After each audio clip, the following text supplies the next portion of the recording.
Matthieu chapitre 13. On ne touche pas.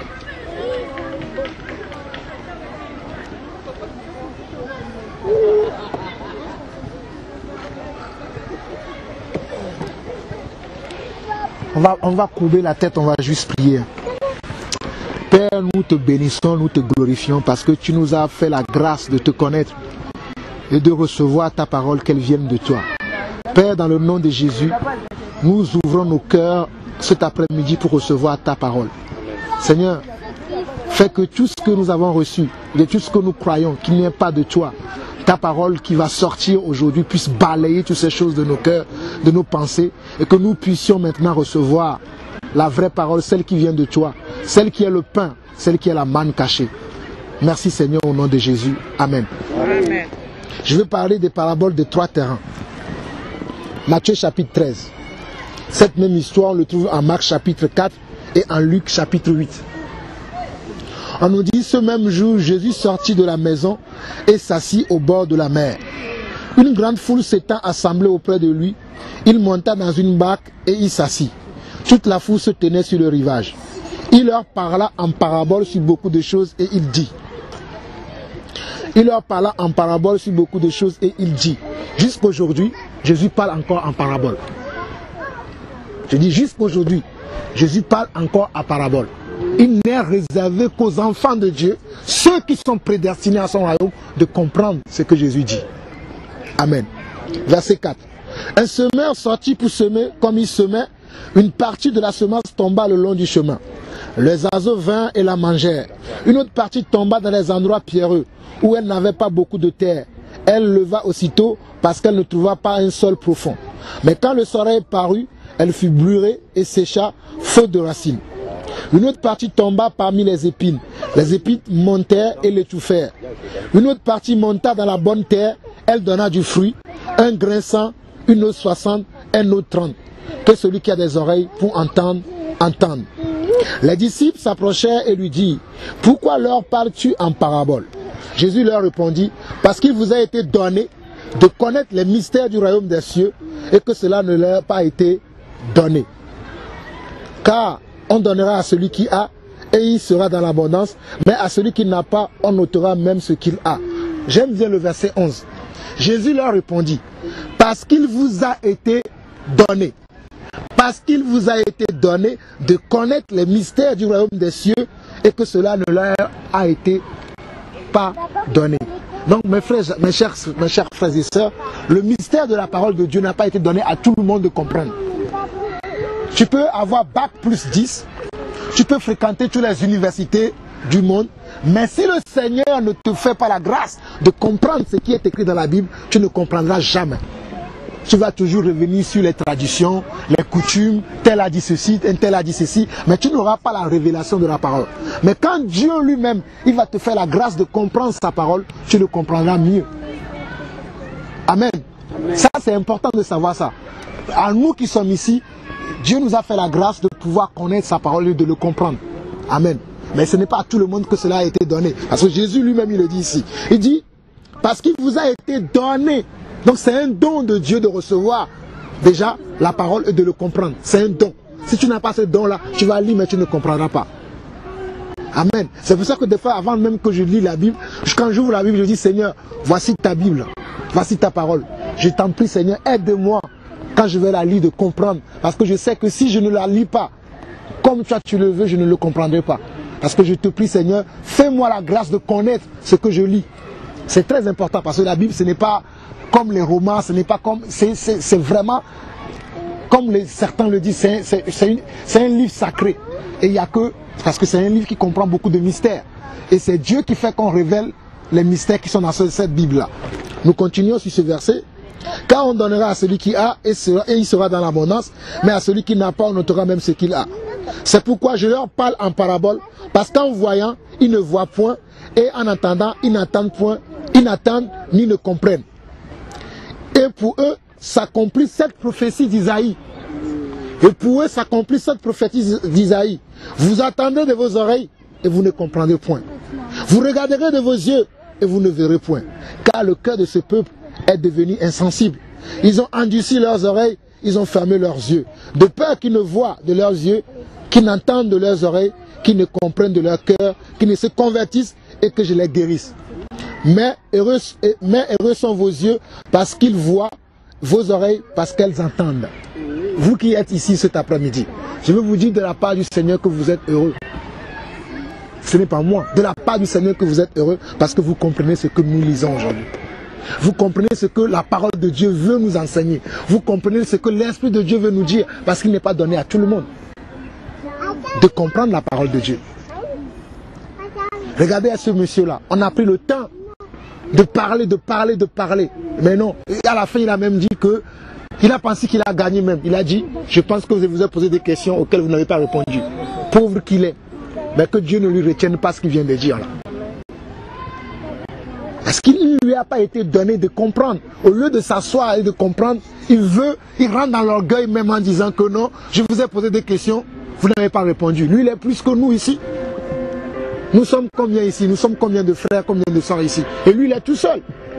Mais il pensait que tout ce qu'il a dit, que nous n'avons pas de réponse à ce qu'il a dit. C'est parce que nous sommes sages. Nous ne voulons pas rentrer. Parce que la Bible dit que nous n'avons pas à lutter contre la chair et le sang. Nous sommes des semeurs. Comme Jean a dit, je suis la voix qui crie dans le désert. Nous crions dans le désert. Celui qui veut entendre, il entend. Celui qui ne veut pas entendre, qui n'attend pas. Amen. Regardez, on mettait un doigt ici, allons dans Actes. Et c'est ça que moi je fais des fois avec certaines personnes. Allons dans Actes, chapitre 28. Je vous disais la dernière fois que je vous encourageais à lire le livre de Actes. C'est très important. Ça, c'est là ce que Paul a fait. Ce monsieur, si Dieu me donne l'occasion de le voir une deuxième fois, je ferai ce que Paul a fait ici. Je l'ai déjà fait avec des frères. Hein. Moi, Dieu m'a donné aussi cette capacité d'appliquer les choses telles qu'elles sont dans la Bible. Si je le rencontre une deuxième fois, s'il parle comme ça, je lui dirai ce qui est écrit, ce que je veux vous inviter à lire avec moi. Là. Actes chapitre 28, à partir du verset 17.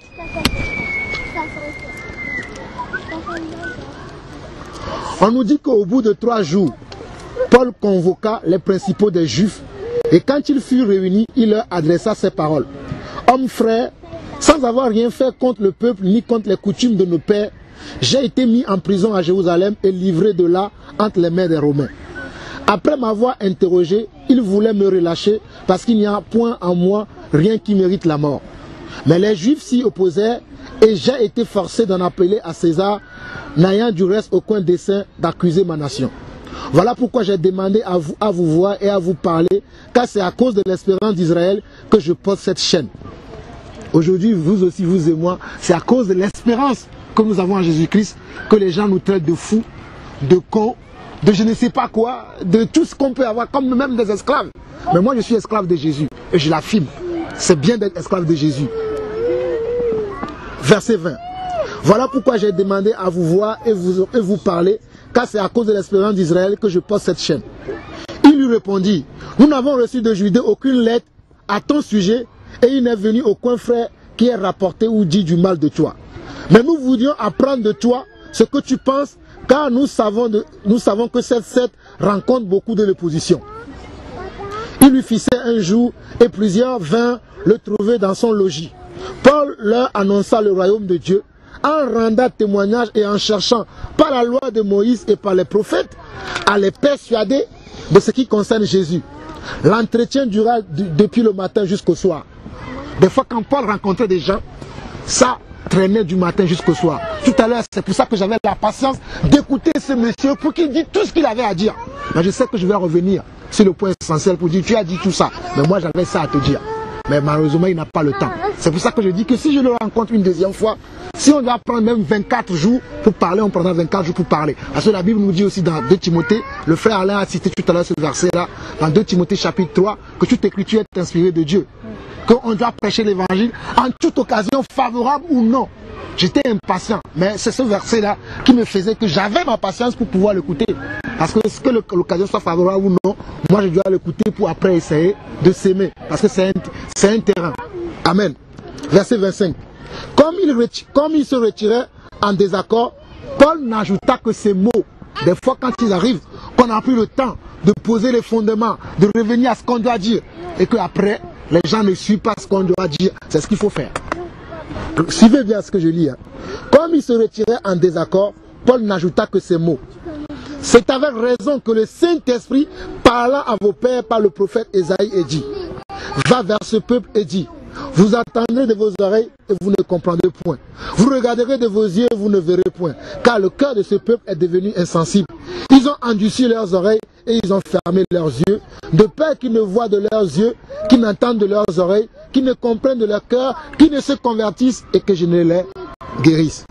Sachez donc que ce salut de Dieu a été envoyé aux païens et qu'ils l'écouteront. Lorsqu'il lui dit cela, les Juifs s'en allèrent, discutant vivement entre eux. Paul demeura 2 ans entiers dans une maison qu'il avait louée. Bon, bref, Paul voulait, c'est ce genre de personnes que Paul aussi a rencontré. C'était les Juifs qui ne croyaient pas. Paul a essayé, passant par la loi, à leur faire comprendre que c'est Jésus que vous avez crucifié, c'est lui qui était le Messie. C'est par lui que vous devez être sauvés. Mais ces gens ne voulaient pas l'écouter. Et la Bible disait qu'ils venaient le voir toute une journée. Paul parlait, Paul discourait de matin jusqu'au soir, essayant de leur faire revenir à la raison, pour qu'ils croient en Jésus. Mais c'est en vain qu'il le faisait. Mais enfin, il faisait quoi? Il prenait la parole que Jésus lui-même il a dit. Que vous entendez de vos oreilles, mais vous ne comprendrez pas. Vous verrez de vos yeux, mais vous ne verrez pas. Pour que quoi? Afin que vos cœurs ne se convertissent. Moi, j'ai fait ça une fois avec un frère camerounais aussi, qui était venu chez moi à la maison. C'est le frère dont je vous ai fait écouter le message dernièrement là. Il venait tous les jours avec ce genre de message là. Oui, c'est comme ça, c'est comme ça. Des fois, il me dit que même un jour, il est venu, il m'a dit qu'il y a, je vous disais ça la dernière fois, qu'il y a 12, il y a 24 différents types d'apôtres. Les apôtres qui doivent travailler dans le ministère. Il avait un message carrément qui est contraire à la Bible. J'ai pris le temps tous les jours quand il venait de prier avec lui, de lui enseigner. Mais un jour, il a dit un truc que là où le Seigneur m'a dit maintenant c'est bon, tu as fait ton devoir. Je lui ai pris ce verset là. J'ai dit toi là, tu ne comprendras la parole de Dieu. Mais dernièrement il m'a appelé, j'ai fait écouter le message à Alain Patrick, là il veut qu'on parle. Mais même quand tu vois qu'il veut qu'on parle, même derrière il a encore cet esprit là qui le pousse. En fait l'esprit de vengeance, de rébellion, de contradiction, de querelle. Mais moi j'ai pas le temps. J'ai même ça, encore ce message là, si je vous le fais écouter, vous allez voir ça.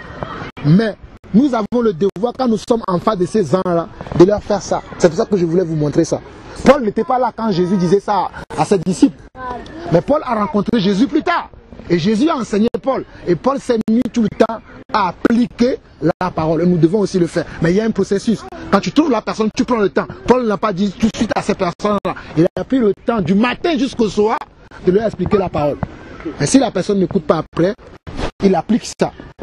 Donc nous devons aussi être capables, nous surtout qui enseignons, être capables quand nous rencontrons des gens à qui on veut enseigner, qui sont là dans leur discussion, dans ces genres de pensée, de leur dire ça. Alors, nous allons aller vers d'autres personnes. Amen. Revenons maintenant dans Matthieu chapitre 17 et là on va rester là, on va finir là. On était au verset 17 de Matthieu 13. Je vous le dis en vérité, beaucoup de prophètes et de juifs ont désiré voir ce que vous voyez et ne l'ont pas vu. Entendre ce que vous entendez et ne l'ont pas entendu.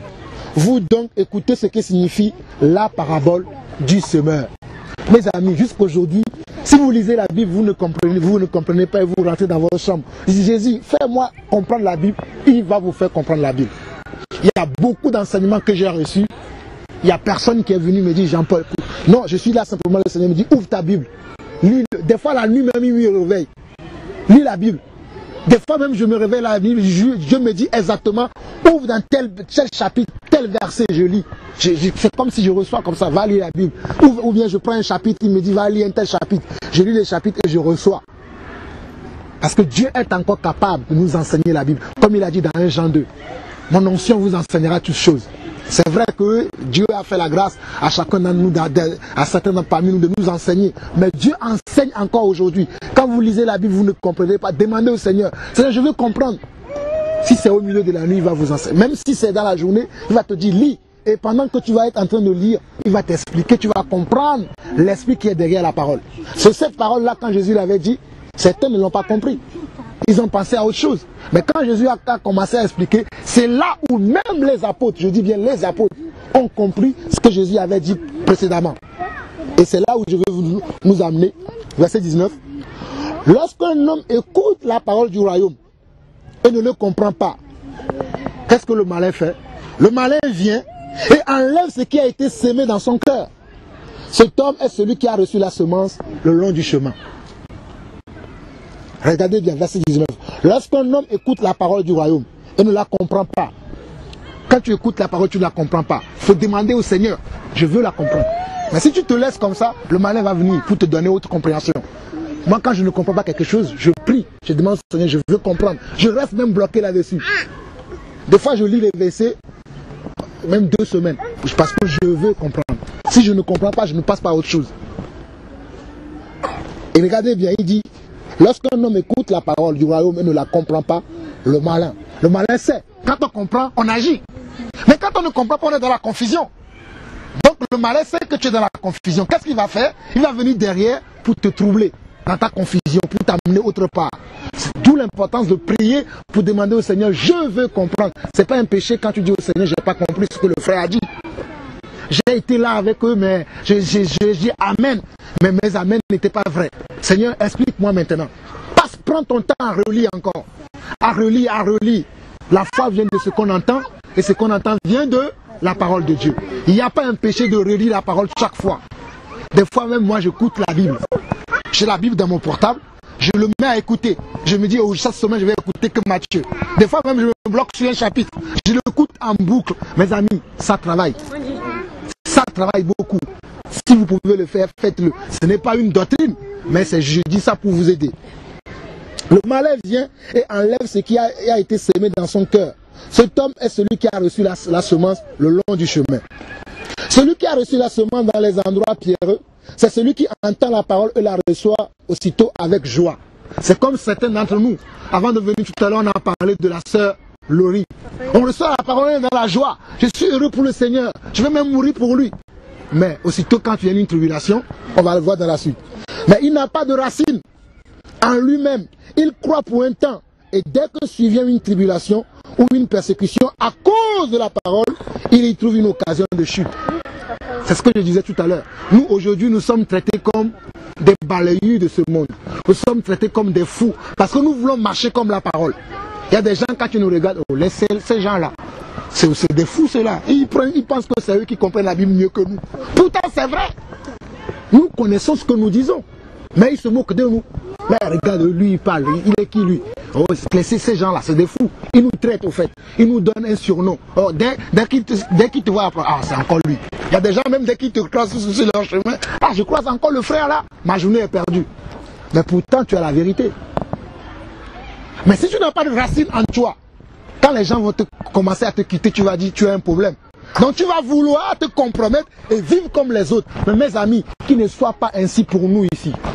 Je vous en prie que le Seigneur puisse toucher vos cœurs, qu'il ne soit jamais ainsi comme ça. Même si c'est moi un jour que vous voyez que je sors de la foi, que je veux vous amener hors de la foi, mes amis, fuyez-moi. Parce que c'est votre vie qui est en danger. Nous devons veiller les uns sur les autres. Si je vois que mon frère sort de la foi, j'ai le devoir de l'interpeller à ce qu'il revienne. Je le fais 1 fois, 2 fois, 3 fois. On a vu ça dernièrement dans Matthieu 18. S'il le fait pas, on le dit à l'église, finalement on le laisse. Il n'est plus parmi nous. La Bible le dit qu'on doit le considérer comme un païen, comme quelqu'un qui n'est pas sauvé. Donc nous devons veiller tellement sur ce que nous recevons. C'est tellement important. Regardez bien, versets 20 à 21. Celui qui a reçu la semence dans les endroits pierreux, c'est celui qui entend la parole et la reçoit aussitôt avec joie. Qu'est-ce que j'aime pas voir? J'aime pas voir les soeurs ou les frères, dès qu'on parle, oui, amen, ils sautent. Mais dans la semaine, l'épreuve va venir. Tu vas encore sauter devant l'épreuve? Dans la semaine, la tribulation va venir. Tu vas encore être prêt pour sauter devant la tribulation? Ou tu vas te cacher? J'aime pas voir les gens qui sont émotionnels. Dès ah oui, amen, on veut faire ça, oui. Mais quand l'épreuve va arriver, mon frère, seras-tu prêt? Je sentais quelque chose la dernière fois quand on était au Pâques. Jésus revient, alléluia. Jésus revient, alléluia. Jésus revient, alléluia. Alléluia, alléluia. Seras-tu prêt quand il viendra? Seras-tu prêt quand il viendra? Seras-tu prêt quand il viendra? Quand il viendra, quand il viendra. Je vous parle, mais je vous parle à moi aussi. Ne pensez pas que parce que je parle, que je ne me parle pas à moi aussi. Parce que même moi je parle, la Bible dit que nous qui enseignons, nous serons jugés doublement. C'est vrai d'enseigner aux autres, mais toi-même qui enseignes là, est-ce que tu le pratiques? C'est très important de se veiller sur soi-même, de veiller sur ce qu'on fait, ce qu'on dit. Parce que c'est très important. Est-ce que nous serons prêts quand Jésus reviendra? Est-ce que nous serons prêts? Être prêts, c'est de croire ce que Dieu dit. Peu importe les épreuves, peu importe les tribulations, peu importe les rejets. Qu'est-ce que je ne suis pas rejeté dans ma famille, par les amis? Aujourd'hui, il y a des gens qui ne peuvent plus venir chez moi parce que je suis chrétien. Et parce que quand ils viennent, je dis non, tu regardes trop les femmes. Parce que moi, je suis comme ça. Hein. Il y a des gens de ma famille, même les gens qui sont mes aînés. Quand ils viennent chez moi, ils disent non, chez moi, vous ne pouvez pas regarder tel genre d'émission. Chez moi, vous ne pouvez... Donc, les gens ne viennent plus chez moi.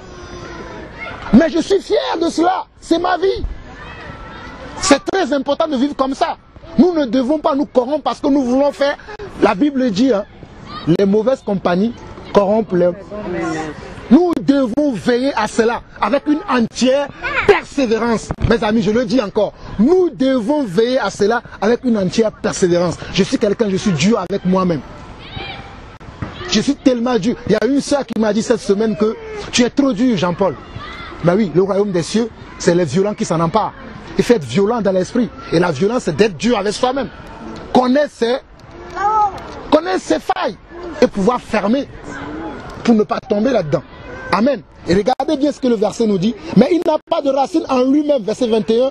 Il croit pour un temps. Et dès que survient une tribulation, une persécution, à cause de quoi? Mes amis, nous avons des tribulations. Ce n'est pas parce que nous sommes beaux ou belles. Hein. C'est parce que vous avez la foi en vous que vous avez la tribulation. C'est parce que les gens voient que vous allez quelque part. Ah, le frère Georges que je pouvais manipuler avant, aujourd'hui je ne le manipule plus. Donc il faut que j'arrive à lui dire quelque chose qui va le toucher pour que je puisse le manipuler. C'est ça, mes amis. C'est ça. Ah, la soeur que j'arrivais avant à gérer, je ne la gère plus. Qu'est-ce que je vais lui dire maintenant pour la gérer? C'est Satan qui est derrière tout ce genre de choses-là. Mais nous devons garder la foi. Nous devons garder notre pied ferme. Comme je disais dernièrement que Jésus, quand il était à la croix, même avant même d'aller à la croix, la Bible dit qu'on le menait dans tout Jérusalem. Les gens venaient, ils crachaient sur lui. Les gens venaient. Ah, toi Jésus qui disait que tu es, sauve-toi. Les gens venaient. Oh, mais Jésus n'a pas dit, ah, tellement je suis fils de Dieu, il pouvait dire, ange descend et les anges vont taper. Jésus pouvait le faire. Mais il recevait les gifles comme ça. Il ne disait rien. Même devant Pilate, Pilate lui a posé la question, es-tu fils de Dieu? Il pouvait dire, je le suis. Il n'a pas dit.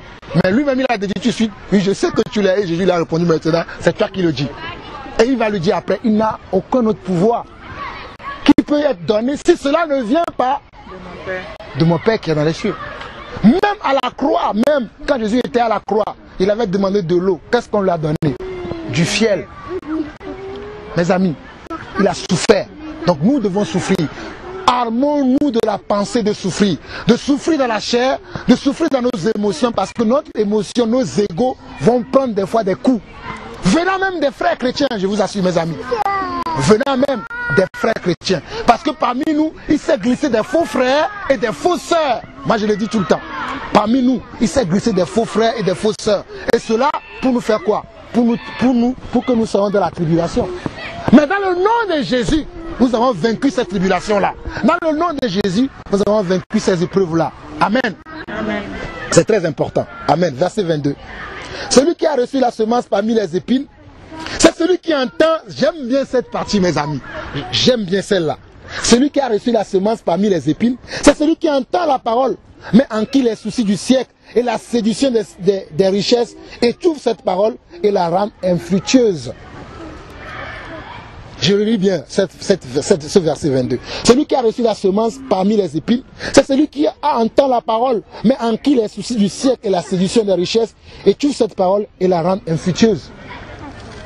Il y a beaucoup de ces genres de personnes au milieu de nous aujourd'hui, qui reçoivent la parole, mais à cause des tribulations de ce monde, à cause des soucis, ah, comment je vais faire pour payer ma maison, comment je vais faire pour me marier, j'ai 50 ans aujourd'hui, il n'y a aucun homme qui tourne autour de moi, j'ai 40 ans, il n'y a aucune femme qui s'intéresse à moi, qu'est-ce que je vais faire de ma vie? Les soucis de ce siècle étouffent la foi, qui est la semence, les graines de sénévé, qui va faire que tu vas fleurir au temps où Dieu le voudra. Mais quand il y a ces problèmes-là, tu restes enfermé sur toi-même au lieu de t'ouvrir.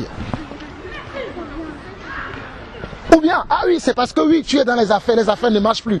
Mais les affaires ne marchent plus, cela ne veut pas dire que c'est la fin du monde.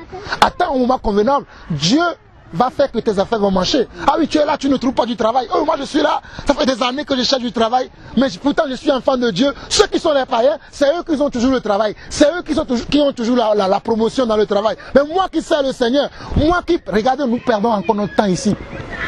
Mais c'est toi qui cherches le travail, c'est toi qui es... Ça fait 10 ans que tu es au chômage, tu n'as pas de travail. Mon ami, Dieu ne t'a pas oublié. Oh, je connais une chose. Si l'épreuve elle est longue, la bénédiction aussi est glorieuse, mes amis. Si l'épreuve est grande, la bénédiction aussi est grande. Il faut croire, il faut vivre dans cela à tout moment. Même si l'épreuve est grande, mes amis. Des fois quand nous sommes dans l'épreuve, nous perdons patience. Je prie aujourd'hui que le Seigneur puisse nous garder. Que quand nous sommes dans l'épreuve, que nous gardons la patience. C'est quelque chose que moi-même qui vous parle, je n'ai pas ça. Quand je suis dans l'épreuve, waouh, c'est pour ça que j'aime appeler les frères pour qu'ils prient pour moi. Parce que je peux sortir tout de suite de l'épreuve pour chercher la solution moi-même. Alors que nous n'avons pas de solution. C'est le Seigneur qui est notre solution. En toutes choses, je vous dis mes amis, en toutes choses, c'est le Seigneur qui est notre solution. Parce que quand tu vas chercher la solution, tu vas chercher la solution de la chair. Et la chair est inimitié devant Dieu, c'est ce que Jacques nous dit. Attendons toujours la solution du Seigneur. Et quand la solution du Seigneur va arriver, nous sommes toujours bien accueillis avec le Seigneur. Regardez les soucis de ce siècle. Comment je vais faire, comment je vais arriver? On est tout le temps dans les calculs. Nous qui touchons les salaires misérables, si je peux l'appeler comme ça, mais moi je bénis le Seigneur même pour mes 1200 € que je touche par mois. Ça permet que je puisse... Mes amis, même tu peux gagner 10 000 € si le Seigneur ne te bénit pas. Mes amis, tu peux gagner même 100 000 € par mois, mais tu seras la personne qui, depuis le 5, ton compte sera toujours dans le rouge. Parce que tu n'as pas la bénédiction de Dieu. C'est la bénédiction de Dieu qui enrichit. Je préfère être béni avec 1200 € qu'être maudit avec 1 million d'euros. Moi, ça c'est ma devise. Je préfère être béni avec 1200 € que d'être maudit avec 1 million. Ah, je vais avoir 1 million, oh, il gagne bien. Mais tous les mois, c'est moi qui ai les problèmes. C'est ce que les gens de ma famille ne comprennent pas. Je suis quelqu'un, quand on voit mon salaire, quand on voit ma vie, waouh. Mais quand on dit on ne sait pas comment tu es comme ça, c'est parce que je suis béni. Amen. J'ai des gens dans ma famille qui touchent jusqu'à 7 000 € par mois, mais ils sont endettés jusqu'à la tête. Mais je bénis le Seigneur jusqu'aujourd'hui, je n'ai aucune dette sur ma tête. J'en ai même plus à donner. Ce n'est pas de l'orgueil, mais c'est la bénédiction que Dieu a. C'est pour ça que la Bible dit que si l'Éternel ne bâtit pas la maison, c'est en vain que nous la bâtissons. Ne nous laissons pas décourager par les problèmes, les épreuves. Je vous dis encore, si l'épreuve est kilométrique, la bénédiction aussi sera kilométrique. Dieu n'a jamais menti, mes amis. Le Dieu que nous servons, waouh, il est le même hier, aujourd'hui et éternellement. Croyons-le, il le fait, il le fera toujours. Amen. Soyons prêts, soyons lents à dire, oh non, Seigneur, tu m'as oublié. Non, il ne t'a pas oublié. Il attend de lever ta tête pour que ceux qui sont là pour dire que c'est fini pour la soeur, c'est fini pour le frère, pour qu'ils puissent voir et dire, waouh, quel Dieu il sert. Dieu l'a vraiment béni. Ça va arriver, ce n'est qu'un temps. C'est pour ça que la Bible dit dans Habakkuk chapitre 2, verset 3, que si la promesse tarde, attends-la, elle s'accomplira certainement. Attends-la, si elle tarde, elle s'accomplira certainement. C'est comme les gens qui croient aujourd'hui que Jésus ne reviendra pas. Mais moi je sais dans mon cœur qu'il reviendra. Et il reviendra pour ceux qui ont cru en lui, ceux qui ont réservé leur vie pour l'accueillir. C'est ce que nous sommes en train de faire là. Nous attendons notre Seigneur parce qu'il va revenir nous chercher. Nous serons ce jour-là, comme ma soeur Solange disait tout à l'heure, que là-bas, il n'y a plus la jalousie. Amen. Là, nous sommes là avec nos maigres richesses là, les gens nous envient encore. Mais là-bas, la jalousie ne rentre pas. Là-bas, la jalousie ne rentre pas là-bas. Si tu es jaloux, devant la porte sera fermée pour toi. Il faut que tu sois simple de cœur pour entrer dans le royaume des cieux. Là-bas, il n'y a plus de honte. N'ayons pas honte. Regardez comment nous sommes là. Dans le royaume de Dieu, il n'y a pas de honte. Comme on partageait tout à l'heure, mon frère. Je vivais une situation dernièrement, j'ai partagé ça avec mon frère et ma soeur. Aujourd'hui, mes amis, j'ai l'assurance que nous servons un grand Dieu. Amen. Moi, je vous dis, peut-être vous n'avez pas la conscience de ça. moi je vous dis que nous servons un grand Dieu. Peut-être c'est un Dieu qu'on ne voit pas, comme certains qui viennent devant leur Dieu, qu'ils ont fabriqué, ils leur parlent. Mais notre Dieu, même si tu ne le vois pas, tu lui parles, il entend. Même là, il est là encore là. Il parle à quelqu'un même parmi nous aujourd'hui. Les problèmes sont là pour un temps. Regardez Jésus même, sur le chemin du calvaire. Il a subi tout ça. Mais le troisième jour, mais quand le troisième jour est arrivé, il est sorti de la tombe. La Bible dit, Ephésiens chapitre 4, que ainsi qu'au nom de Jésus, tout genou fléchira sur la terre, sous la terre et dans le ciel. Mais mes amis, c'est pour ça que je suis sûr, tellement sûr, je suis certaine qu'après l'épreuve, il y a toujours une récompense. Jésus a subi une épreuve, il y a eu la récompense. Mes amis, quand nous sommes dans l'épreuve, ne soyons pas pour ces gens-là. Encore. Ah oui, je vais appeler Solange là-bas. Solange, viens, donne-moi 50 €. Mon frère, mange le riz sans viande. La viande, le temps de la viande viendra. Amen. Oui! Mes amis, prends le métro. Ta voiture t'a lâché. Dieu te donnera même un hélico s'il le faut. Mais il faut que tu aies la foi. Il faut que tu gardes. Ne te dis pas, ah oui, voilà, je suis chrétien, je prie, je donne, je bénis les gens. Pourquoi je suis là? Parce que tu fais ça que tu es dans les problèmes. Satan veut que tu sors de ça. Donc il va créer des situations. Oh mes amis, vous ne voyez pas le frère Georges?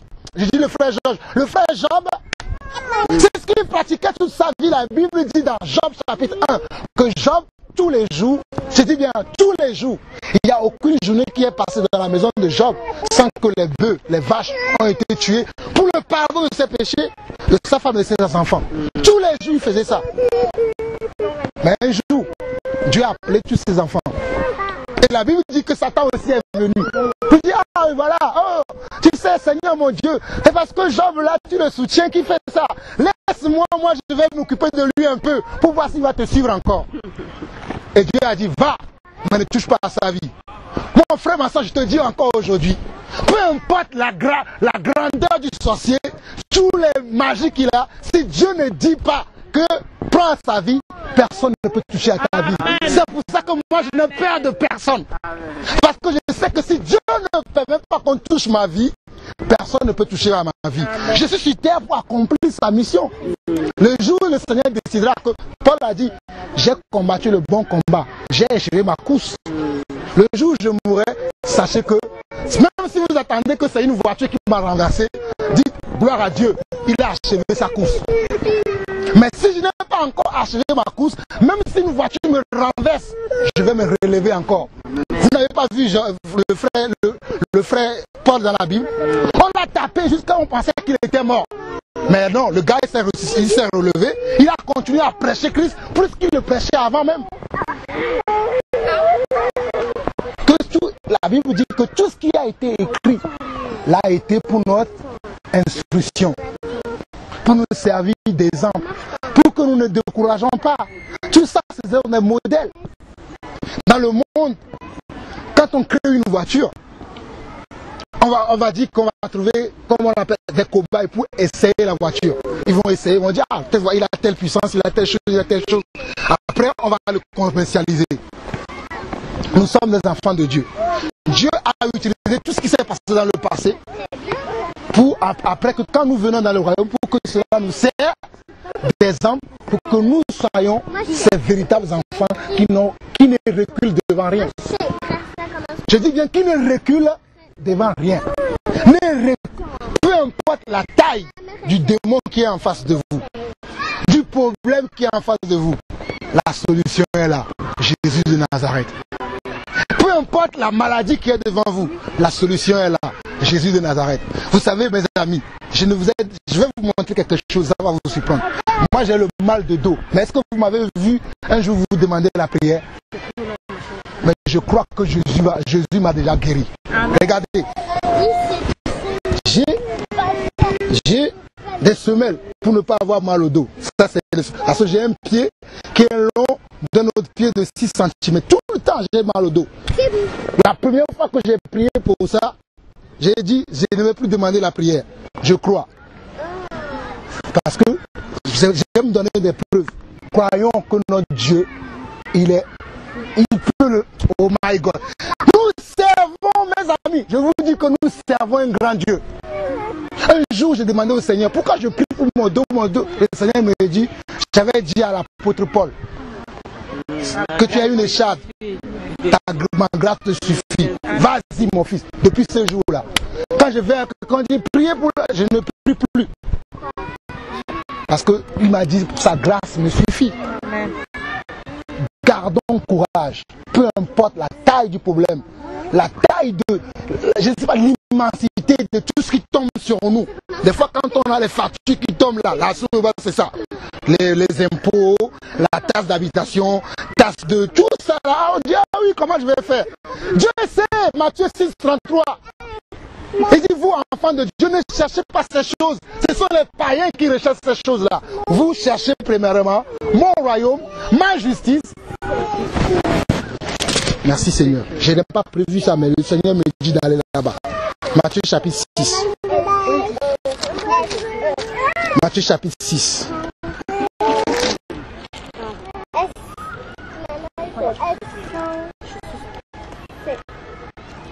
Verset 25 à 34. Je vais rapidement rouler sur ça. On va retourner là-bas, puis j'en ai fini.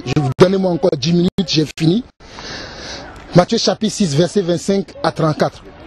C'est pourquoi je vous dis, ne vous inquiétez pas pour votre vie, de ce que vous mangerez, ni pour votre corps, de quoi vous serez vêtu. La vie n'est-elle pas plus que la nourriture, et le corps plus que le vêtement? Regardez les oiseaux du ciel. Ils ne sèment ni ne moissonnent, et ils n'amassent rien dans les greniers. Et votre Père céleste les nourrit. Ne valez-vous pas beaucoup plus que qui de vous par ces inquiétudes? Je disais à une seule dernièrement que l'inquiétude vient de Satan. Le mot inquiétude là, ce n'est pas mon Dieu qui l'a créé, c'est Satan qui l'a créé. Quand Adam et Ève étaient dans le jardin d'Éden, oh, et quand Satan est venu maintenant, comme le monsieur là voulait nous blaguer, mais moi, on ne peut plus me blaguer. J'ai dit, Satan, tu ne me blagueras plus. Je connais maintenant tes blagues. Tu vas les faire ailleurs, mais plus chez moi. Quand Satan est venu, il a blagué Ève. Dieu a-t-il réellement dit, à chaque fois que Dieu te dira, est-ce que j'ai réellement dit ça?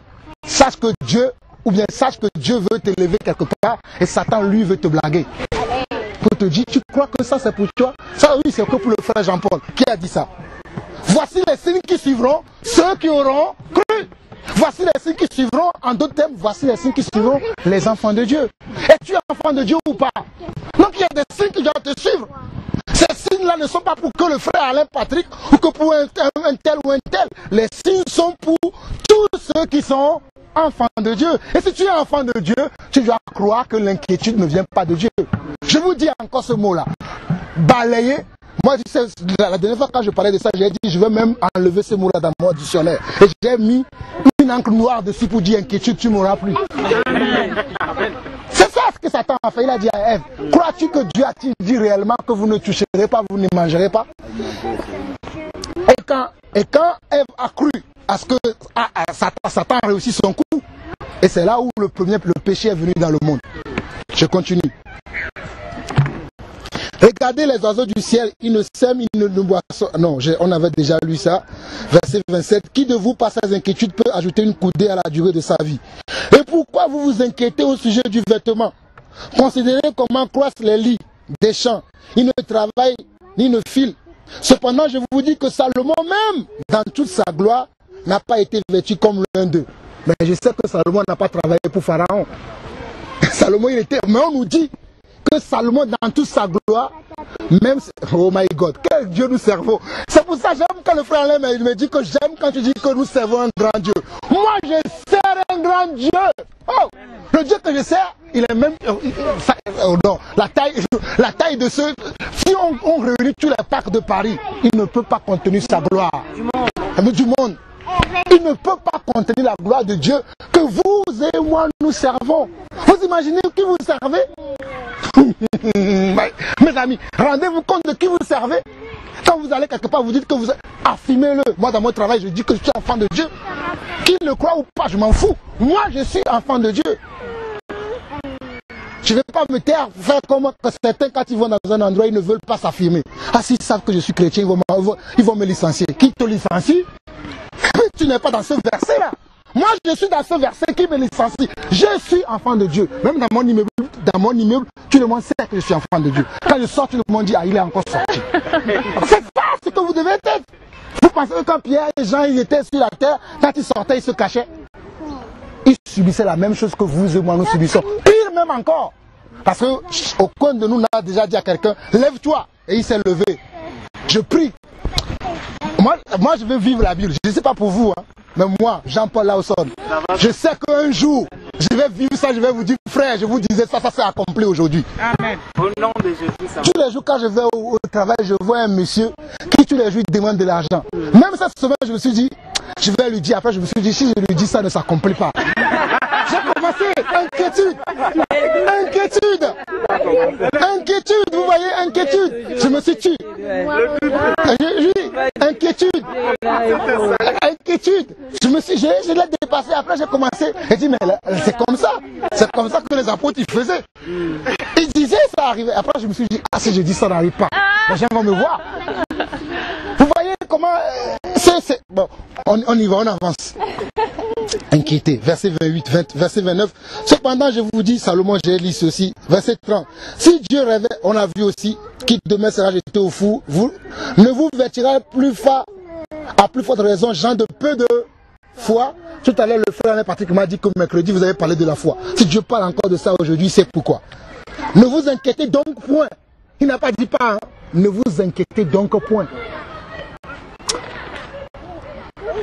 Vous avez vu cette semaine avec, aujourd'hui même, avec une voiture Clio. Ma voiture était en panne. Je l'ai ramenée au garage. Ils m'ont fait une facture de 955 €. J'ai payé tout de suite. Je suis revenu, j'ai pris la voiture, je suis sorti du garage. D'ici là, je viens là, la voiture s'est coupée, il ne démarre plus. Je le ramène au garage. Ils disent non, oui, on ne sait pas ce qui s'est passé, mais on va voir. Ils ont vu la voiture, ils m'ont rappelé dans la semaine pour me dire non, c'est le turbo qui a lâché. J'ai dit non, ma voiture n'avait pas un problème de turbo. Ma voiture avait un problème de défaillance, injection.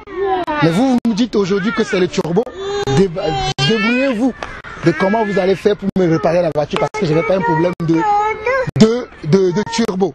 Je vais sur internet, je tape les arnaques des garagistes. Je tombe sur un article comme quoi, article 113 du Code civil. Toute garagiste est obligation comment ils appellent ça, obligation de résultat quand tu ramènes une voiture. Donc du coup, j'ai rappelé le garage, j'ai dit article 100 quoi. Ils m'ont dit ah monsieur, envoyez tout ce que vous dites là, envoyez-nous tout ça par courrier et on va traiter on va réparer votre voiture. Donc là, je suis dans l'expectative comme quoi, soit ma voiture va être réparée, soit je vais avoir une voiture neuve. Je suis dans l'expectative. Des fois, Dieu permet même qu'il y a certaines situations, je ne dis pas, ça peut arriver. Dieu permet même qu'il y a certaines situations pour nous bénir. Dieu permet. Toi, tu vas dire comment ça m'arrive. C'est vrai que le jour où ça m'est arrivé, j'ai dit que c'est pourquoi ça. Je me dis, mais c'est pas normal, j'ai payé quand même, j'ai payé pourtant. Parce que quand ils ont réparé la voiture, je l'ai pris, j'ai fait 2 jours. Je voyais le voyant injecteur et défaillance injecteur toujours allumé. Donc je l'ai ramené. Ils m'ont dit que c'est fait. Ils m'ont appelé, moi je suis venu chercher la voiture. Je pars du garage, je sors, je fais là. Je sors du garage, je fais même pas 100 mètres. Tout est coupé. Même pas de démarrage. Donc ils viennent, ils me disent bon, on te prête une voiture, on va regarder la voiture, le lendemain on t'appelle. Ils m'appellent le lendemain, ils me disent que non, c'est le turbo, il faut encore dépenser 3500 €. C'est là où j'ai dit monsieur, je ne suis pas votre pigeon. Je suis venu, vous m'avez fait une facture de 955 €. Débrouillez-vous pour me réparer ma voiture. Moi, je ne savais pas. Quand je suis au travail, je parle avec mes collègues. C'est eux qui me disent non. Il y a un article qui parle de ça. Va sur Internet. Je vais sur Internet, je trouve l'article. J'appelle le garage, je dis, ils m'ont dit, ah oui, alors comme vous connaissez si bien la loi, envoyez-nous tout ça par courrier. Là, nous, on ne peut rien faire. On va faire appel à notre assurance. C'est notre assurance qui va réparer ta voiture. Donc, apparemment, soit leur assurance, ils me réparent la voiture telle qu'elle est, soit ils me donnent une voiture neuve. C'est pas quoi ça. Dieu, dans tout problème, il y a toujours une solution. Ne nous arrêtons pas toujours dès qu'il y a le problème. Ah oui, il n'y a pas de porte de solution. Il y a toujours une porte de solution à tout problème. Nous servons un grand Dieu. Ne vous inquiétez donc, point. Il est écrit, ne vous inquiétez donc, verset 31. Ne vous inquiétez donc point. Et ne dites pas, que mangerons-nous? Que boirons-nous? De quoi nous serons vêtus? comment je vais faire pour payer mes impôts? C'est ça la question en ce moment. Moi, je vois mes collègues au travail. Ah, mais tu sais, la rentrée, j'ai payé ci, j'ai payé ça. Encore, j'ai été à payer pour la taxe d'habitation. Ceux qui sont propriétaires, payent. Je les vois, je dis, regardez, gens de peu de foi. Moi, je suis là tranquille. Mon Dieu, pouvoir, tu m'as besoin. Il n'est jamais giré. Pourtant, je suis quelqu'un qui ne gagne pas beaucoup. Il y a des gens de ma famille, quand ils ont su que je travaille au Pôle emploi, ils ont dit, ah, celui-là, il va gagner des millions. S'ils savaient, j'ai 1200. S'ils enlèvent tous les chats tous les mois, j'ai 1210 euros. Mais, je ne sais pas comment Dieu fait, mais je gère tout. Ça suffit même plus que. Nous avons un grand Dieu, mes amis. Et c'est pour ça qu'il nous dit, ne vous inquiétez donc point, ne dites pas que mangerons-nous, que boirons-nous, de quoi serons-nous vêtus. Car toutes ces choses, c'est là où c'est important, car toutes ces choses, ce sont les païens qui les recherchent. Votre Père Céleste sait que vous avez besoin. Mes amis, je ne sais pas si quelqu'un de vous a un impôt à payer, une taxe à payer ou quelque chose qui ne va pas dans sa vie, mais Dieu sait déjà que ça ne va pas. Que ce soit pour le mariage, que ce soit même pour les problèmes dans les couples, que ce soit les problèmes des enfants. Mes amis, je vous dis que Dieu sait que tu as ce problème-là. Toi, cherche premièrement son royaume, sa justice, et Dieu, ce n'est pas moi qui l'ai dit, hein, et c'est écrit. Si tu veux même avoir l'assurance, quand tu pries, dis Seigneur, j'ai entendu que c'est ce cas, c'est écrit. Je veux que cette parole se manifeste dans ma vie. Ça se manifestera. Il dit, cherchez premièrement le royaume et la justice de Dieu, et toutes ces choses vous seront données par-dessus. Ne vous inquiétez donc pas du lendemain, car le lendemain aura soin de lui-même. À chaque jour suffit sa peine. Combien de fois on ne s'est pas inquiété du lendemain? Là, dernièrement, il y a un cousin qui m'a appelé. Oui, oh, tu sais, on t'a embauché pour tu es embauché pour un CDD de 6 mois. Hein. Ça va finir bientôt en décembre. Pense-y. Il est mon Dieu. Mon Dieu sait que j'ai signé un contrat de 6 mois. Moi, je ne me soucie même pas de ça. Mon Dieu va faire. Mais je dis non, pense-y. Hein, parce que bientôt, tu vas avoir 4 enfants. Il n'y a que toi qui travaille. Dieu ne sait pas qu'il n'y a pas que moi. C'est comme si l'information qu'il me donne, mon Dieu ne le sait pas. Il ne sait déjà qu'il n'y a que moi seul qui travaille. Ma femme est en congé par rapport. Dieu le sait déjà. Et je ne m'inquiète pas. Et lui vient. Et ça, c'est quoi? C'est Satan. Je vous assure que Satan va utiliser les membres de votre famille que vous aimez les plus chers. Et celui qui a dit ça, c'est celui qui m'a amené en France. Hein. C'est celui qui m'a dit ça, c'est celui qui m'a amené en France. Oui, Jean-Paul, il va falloir que tu penses vraiment avoir un CDI. Mon CDI, c'est avec Dieu. Moi, j'ai un CDI avec Dieu. Dieu est mon pourvoyeur. Il est mon employeur. Mon CDI, c'est avec Dieu. Je n'attends pas un CDI du monde. Ça ne veut pas dire que si j'ai un CDI, je vais fuir. Mais mon premier CDI, c'est avec Dieu. Amen. Donc, tout ce qui se passe autour, ça ne me dit rien. Je fais confiance au Seigneur. Amen. Donc, ne vous inquiétez donc point du lendemain. On revient à notre Matthieu 13 et on finit par là. Je pense que Dieu a inspiré nos frères là. Je vois les frères qui sont en train de tourner leur Bible. Ils vont nous encourager. Je finis rapidement pour leur laisser la parole. Je finis la dernière terre. J'étais où? Aidez-moi, j'étais au verset... J'étais au verset 22, verset 23. Celui qui a reçu la semence dans la bonne terre, c'est celui qui entend la parole et la comprend. Il porte du fruit et un grain en donne 100, un autre 60, un autre 30. Je pense que vous tous ici cet après-midi, vous êtes de la bonne terre. Au moment convenable, tous les semences qui ont tombé, ceux qui devaient donner 100 donneront 100, ceux qui devaient donner 60 donneront 60, et ceux qui devaient donner 30 donnent 30. Que Dieu vous bénisse. Amen. On va juste prier, après je laisserai les frères, si les frères ont quelque chose à ajouter. Seigneur, nous voici encore devant toi. Nous te bénissons pour ce moment où tu nous as parlé encore de ton royaume. Tu nous as parlé de ne pas avoir d'inquiétude. Tu nous as parlé de garder ta parole que toute autre chose, de garder nos cœurs dans lesquels tu as semé ta foi. Tu as semé ton esprit, papa. Seigneur, que nos chairs meurent encore aujourd'hui, Seigneur. Nous avons des difficultés à faire mourir nos chairs, à faire mourir nos émotions, nos sentiments devant les épreuves, devant les tribulations. Mais Seigneur, aujourd'hui, nous avons entendu ta parole. Nous sommes touchés par ta parole. Car ta parole déclare que si vous écoutez aujourd'hui même la parole, n'endurcissez pas vos cœurs.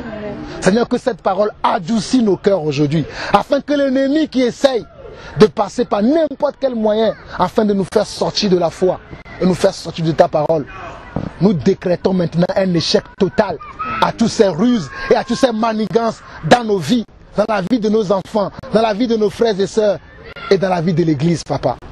Père, merci pour ce que tu viens de faire encore aujourd'hui. Nous t'en sommes reconnaissants, nous te glorifions, nous te bénissons. C'est au nom de ton Fils Jésus-Christ que nous avons ainsi prié. Amen. Amen.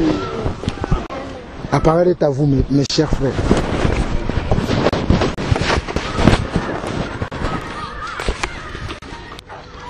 Juste pour ajouter quelques versets au message que le frère vient de nous partager. Regardons 2 Corinthiens chapitre 11.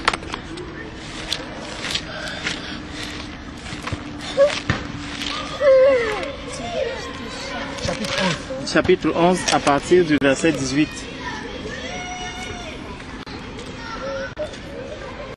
Puisqu'il en est plusieurs qui se glorifient selon la chair, je me glorifierai aussi.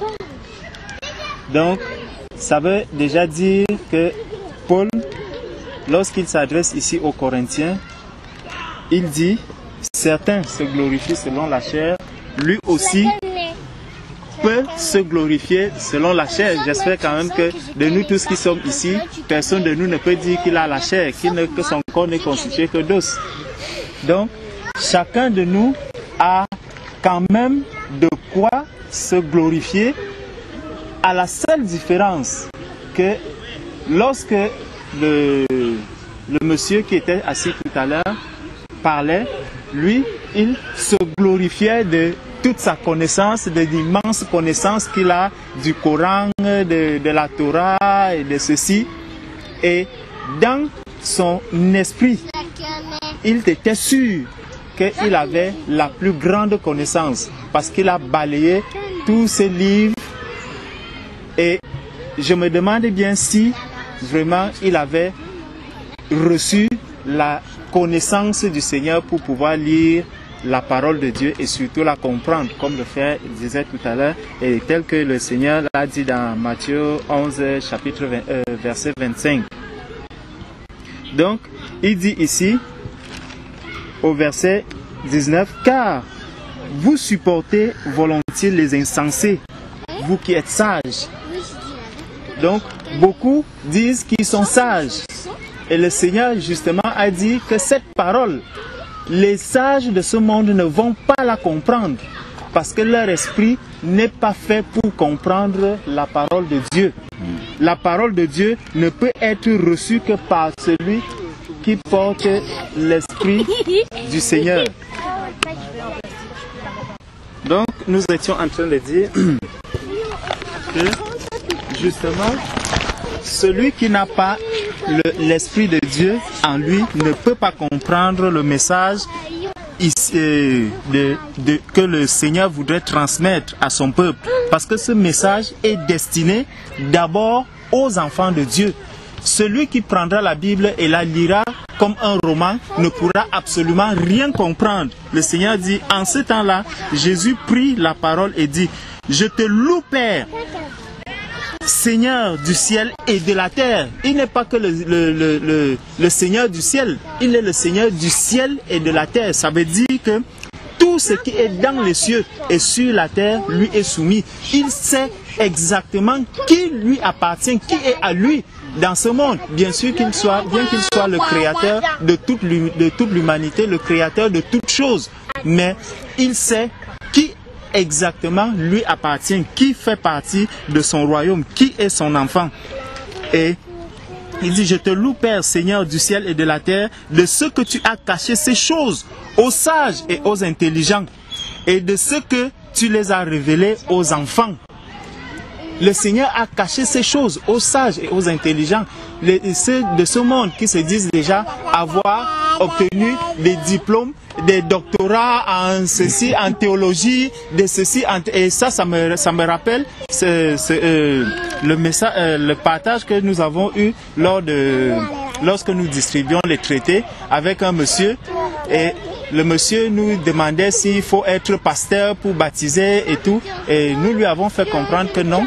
Vous n'avez pas besoin d'aller forcément rencontrer, vous n'avez pas besoin d'aller rencontrer un pasteur pour qu'il vous baptise, parce que justement le monde aujourd'hui veut faire croire aux enfants, aux hommes, qu'il faut passer dans une école pour devenir pasteur ou ceci. Or, c'est un ministère, c'est un don que le Seigneur accorde à ses élus. Le Seigneur choisit dans son peuple, il dit tel tu seras ceci, tel tu seras pasteur, tel tu seras apôtre, tel tu seras.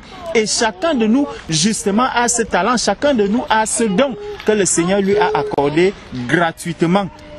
Nous n'avons fait aucun concours, nous n'avons fait aucun effort pour obtenir cela, et ceci est à la portée de tous ceux qui veulent accepter Jésus dans leur vie comme Seigneur et Sauveur. Continuons maintenant à 2 Corinthiens. Donc il dit au verset 19, « Car vous supportez volontiers les insensés, vous qui êtes sages.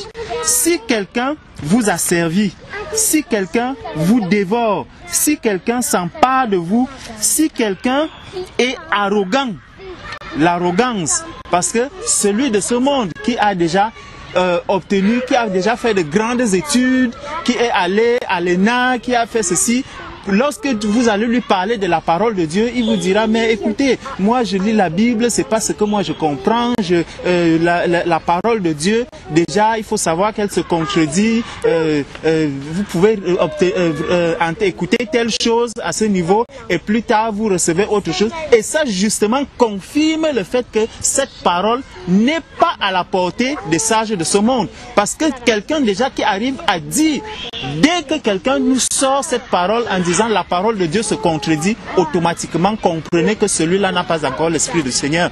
Celui-là n'a pas l'Esprit de Dieu en lui, parce que le Seigneur est resté sur la même ligne du début jusqu'à la fin, de l'Ancien Testament, de la Genèse jusqu'à l'Apocalypse. Il est resté le même. Si nous n'arrivons pas, s'il y a un verset justement comme le frère disait tout à l'heure, qui ne nous est pas encore, dont l'explication ne nous est pas encore révélée, restons dans la présence du Seigneur et demandons au Seigneur de nous révéler la vérité du message qu'il voudrait nous transmettre par rapport à ce verset. Et que le malin ne vienne pas te mettre un verset qui contredit l'explication que le Seigneur voudrait apporter. Automatiquement comprend que ce n'est pas la vérité du Seigneur. Le Seigneur est resté sur la même ligne, sur la même parole. Et donc il dit l'arrogance. Si quelqu'un vous frappe au visage, vous le supportez. Parce que dans le monde, vous pouvez vraiment voir quelqu'un du monde qui accepte que quelqu'un lui donne un bon coup, que quelqu'un lui donne une bonne gifle, mais plus difficile pour lui d'entendre parler du nom de Jésus. Parce que quand ce que nous avons vécu à Créteil, où des gens sont prêts à chanter Sadou, où des gens sont prêts à crier, même marcher nus. Nous voyons des gens qui se mettent à marcher nus dans les rues, parfois même allant vers la présidence, disant que nous sommes nus et nous contestons contre ceci. Cela, le monde les accepte.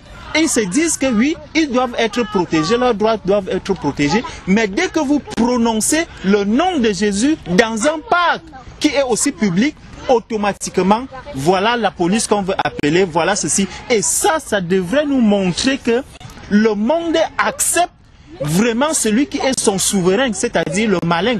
Le monde a vraiment accepté, il a porté, il a arboré le malin sur son corps comme un vêtement, comme un habit. Parce que un homme, tu ne peux pas te débarrasser de ton vêtement, auquel cas on commence à te prendre pour un fou.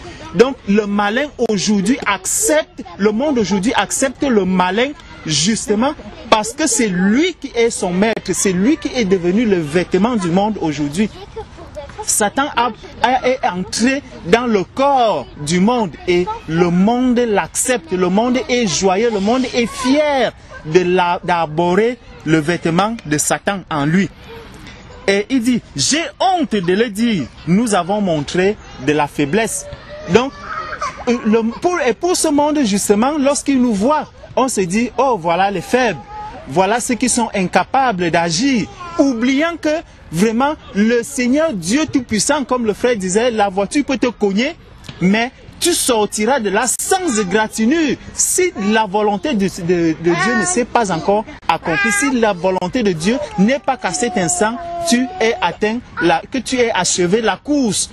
Parce que nous sommes tous en train de mener une course. Et le jour que le Seigneur dit, aujourd'hui, Georges, il faut que ta course s'arrête là. Je peux être en train de manger directement. Le Seigneur me dit, voilà, c'est déjà ta fin. Tu es déjà arrivé au bout de ta course. Je rends grâce à Dieu ce jour parce que je sais que ma couronne qui m'est réservée, je l'obtiendrai ce jour-là.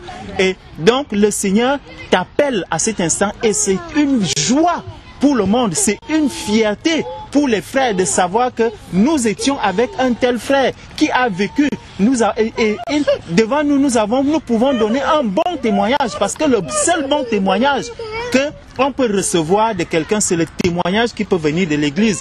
Pas un témoignage qu'on viendra donner lors des obsèques en disant voilà quelqu'un qui n'a jamais rencontré Dieu, qui n'a jamais fait ceci, mais qui a,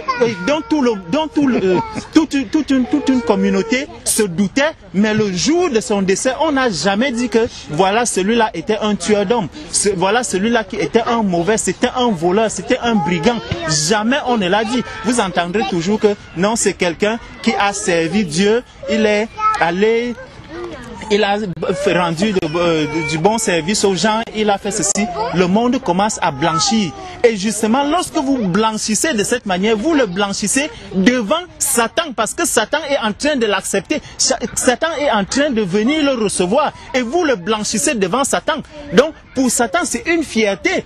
Mais pour Dieu, justement, Dieu, il connaît, il sonde les cœurs et les reins. Il sait que celui que vous êtes en train d'enterrer ici, il est perdu, c'est la gêne, c'est l'enfer qui va le recevoir. Parce que celui qui n'a pas reçu Jésus dans ce parc, si aujourd'hui, qu'il sache que le jour de sa mort, il partira en enfer, il va brûler dans le feu éternel. Donc, le Seigneur appelle chacun vraiment à venir à lui afin qu'il puisse recevoir le véritable témoignage de l'Église, parce que le Seigneur dit qu'il est la vérité. Donc le témoignage que l'Église donne d'un homme, c'est ce témoignage-là que le Seigneur connaît, c'est ce témoignage de vérité qui est reçu dans les cieux. Il dit, cependant, tout ce que peut oser quelqu'un, je parle en insensé, moi aussi je l'ose. Sont-ils hébreux? Moi aussi. Sont-ils israélites? Moi aussi. Sont-ils de la postérité d'Abraham? Moi aussi. Sont-ils ministres de Christ? Je parle en homme qui extravage. Vraiment, c'est une grande joie de savoir que un enfant de Dieu, c'est celui-là qui représente aussi toutes ces communautés. C'est quelqu'un qui a vraiment c'est un ambassadeur du Seigneur, c'est un ambassadeur de Dieu. Nulle part ici tu ne peux arriver, tu commences à prononcer le nom de Jésus, on va t'accepter, on va te lapider comme on lapide les chrétiens, on va t'insulter comme on insulte les chrétiens. C'est une joie que nous devons recevoir. C'est une joie qu'un enfant de Dieu doit recevoir de ce monde. Et pire encore, lorsque le monde commence déjà à t'accepter, il faut déjà commencer à te poser des questions. Je me souviens, la semaine dernière, la semaine passée, je suis allé travailler et j'avais même envoyé ce message au frère Alain. Mon responsable des ressources humaines avec qui j'ai l'habitude de causer, on cause de tout, des anniversaires, des mariages, de tout et tout. Mais du jour au lendemain, et de temps en temps, je lui parlais de la parole de Dieu, je lui parle de la parole de Dieu et un jour, je suis au travail, je vois un message concernant la parole de Dieu, je lui balance le message. Et c'était pas à elle seule, parce que ça j'ai l'habitude de le faire. Dès que je vois un message intéressant pour ceux qui sont catholiques, qui disent qu'ils sont catholiques et qui se croient être chrétiens, parce qu'un catholique n'est pas un chrétien. Dieu ne les connaît pas. Dieu ne connaît pas ceux qui sont dans les dénominations, qui sont enfermés dans le catholicisme. Dieu ne les connaît pas. Alors je lui balance le message, la parole. Et lundi, quand elle arrive, elle m'appelle, elle me dit, Georges, c'est la dernière fois que tu m'envoies ce genre de message. Je lui demande, mais quel message? Parce que pour moi, je ne comprenais pas. j'avais déjà oublié. Elle me dit, tu m'as envoyé le message concernant Dieu et tout. Il faut savoir que ici c'est le cadre du boulot et tout. Et dans ma tête, je me suis dit, mais attends, quand on parle des mariages, quand on parle des anniversaires, quand tu m'envoies les photos du moment où vous êtes en vacances, dans les pique-niques et ceci, ça c'est aussi du boulot. Est-ce que ça c'est vraiment du boulot? Bon, entre parenthèses, mais moi je ne lui ai pas donné la réponse. Je lui ai dit, ok, j'ai compris, je ne t'enverrai plus ce genre de message. Mais je lui ai demandé, est-ce que tu as quand même lu le message que je t'ai envoyé? Elle m'a dit, je ne le lirai pas. Je lui ai dit, tu as tort de ne pas le lire parce que c'est la parole de Dieu que je t'ai envoyé. Néanmoins, comme tu dis que tu me demandes de ne plus t'envoyer ce genre de message, je ne t'enverrai plus ce genre de message. Et c'est, je vous assure, c'est une amie. Mais j'ai compris que vraiment la parole de Dieu fait mal lorsque tu révèles la vérité à quelqu'un, ça fait mal. Et justement, ça fait plus mal à qui? À celui qui a déjà l'esprit endurci, celui qui a déjà l'esprit fermé, celui qui est dans les ténèbres, parce que il y a certaines personnes qui sont dans les ténèbres et devant qui on a même mis un mur, tout un mur, de sorte que tu as beau envoyer la lumière, ce n'est que le mur qui reçoit cette lumière, lui-même est de l'autre côté. Et beaucoup de catholiques sont dans cette situation, parce qu'ils sont enfermés dans des bâtiments. Et dès que tu envoies cette parole, c'est l'extérieur de ces bâtiments-là qui va recevoir cette parole. Eux-mêmes sont enfermés à l'intérieur du bâtiment. Donc leur esprit vraiment est déjà emprisonné. Je vais bientôt terminer. Il dit, sont-ils ministres de Christ?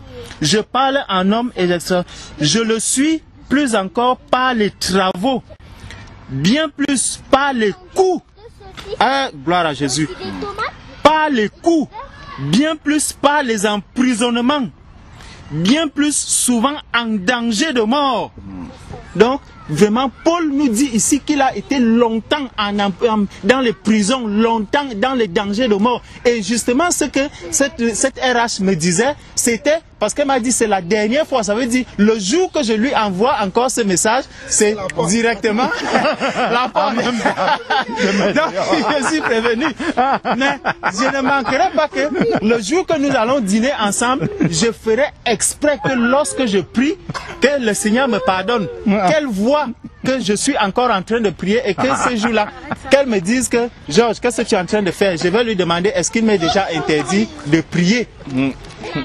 Parce que c'est vrai, je ne sais pas, le Seigneur dit que ne priez pas comme des pharisiens, mais ce jour, je vais fermer les yeux justement pour lui montrer que mon Dieu est plus grand. Seigneur, je ne le ferai pas pour narguer quelqu'un, mais je me vante même d'être ton fils, je me vante d'être celui que tu as sauvé, Seigneur, je te dis merci.